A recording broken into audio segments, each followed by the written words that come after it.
j'ai sous les yeux, parce que c'est devenu une habitude dans cette assemblée qu'on brandisse des documents, etc., et qu'on rivalise de documents plus ou moins officiels.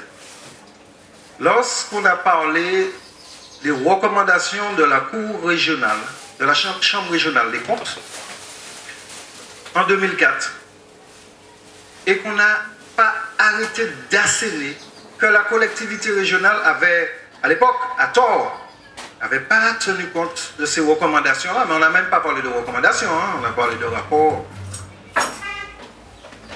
J'ai sous les yeux un document qui indique clairement que la collectivité régionale à l'époque a fait application d'une directive du ministère de l'économie et des finances qui dit très clairement, je cite, « Il a été décidé, contrairement aux dispositions de l'instruction M51 qui s'appliquait à l'époque,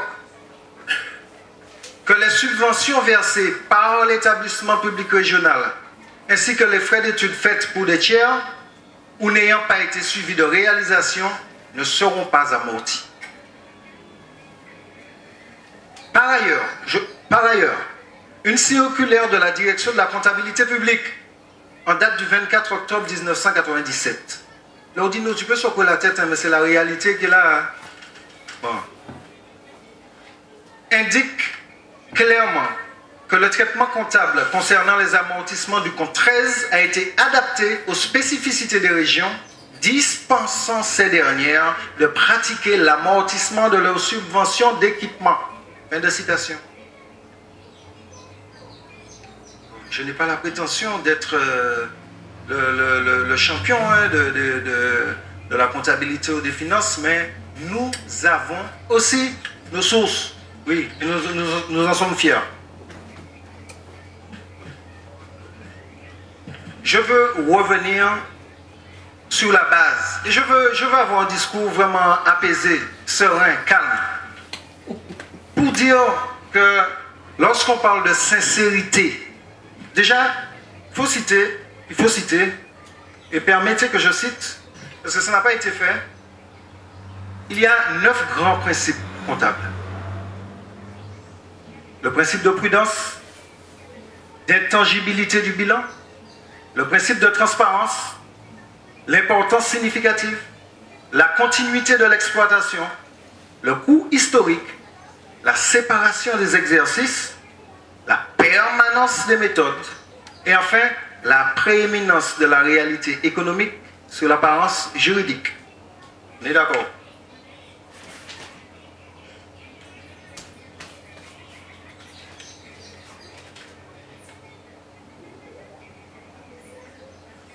Le principe de sincérité en comptabilité implique que les comptes traduisent correctement la vision que les dirigeants ont de leur entreprise appliquée à la collectivité, ont de leur collectivité. Apprécier la sincérité des comptes de la région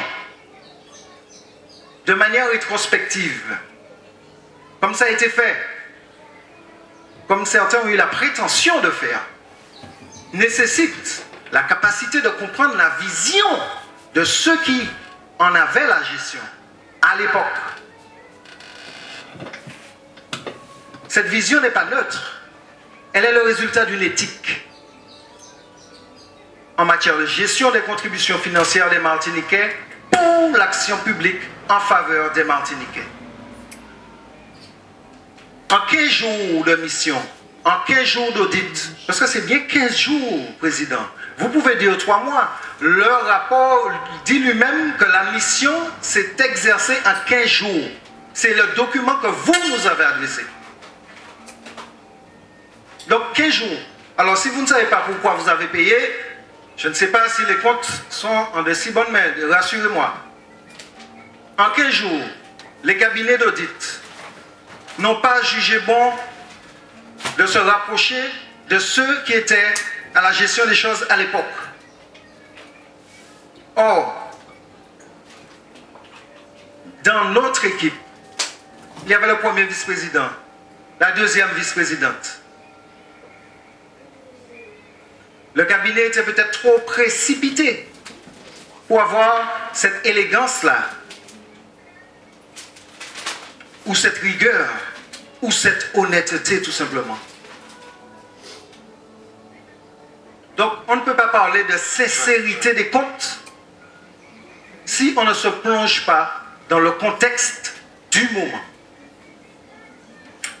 D'autre part, et c'est là le plus grave, c'est là la tête la plus grave à l'honnêteté dans ces rapports d'audit.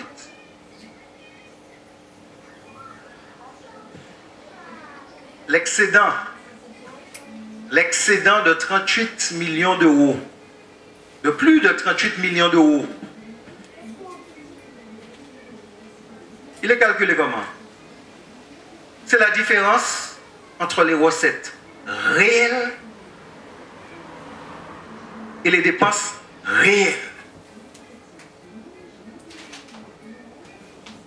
Et il boucle sur la trésorerie. Le résultat obtenu après retraitement, j'ai envie de dire après maltraitement ou après recyclage, après tripatouillage, le résultat, c'est la différence entre les charges et les produits. Et ces charges-là sont des charges calculées et donc fictives, qui ne correspondent pas à des dépenses réelles.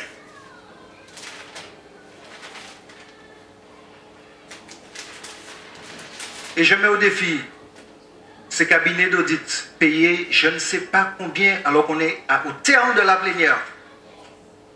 Je ne sais pas combien ils ont été payés. Je mets au défi ces cabinets d'audit de partir du résultat pour boucler sur la trésorerie. Sinon, ils l'auraient fait. Pourquoi ne l'ont-ils pas fait? Pourquoi? Ça, c'est une question qu'il fallait leur poser. Mais ce n'est pas M. Christine qui pourra me répondre, parce que ce n'est pas lui qui a fait l'audit, n'est-ce pas? Ce n'est pas lui, je ne lui demande pas de me répondre, hein? Parce que ce n'est pas lui l'auditeur. Théoriquement.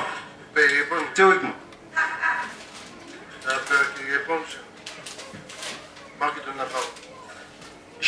J'aimerais comprendre, j'aimerais savoir quel est le référentiel qui est choisi.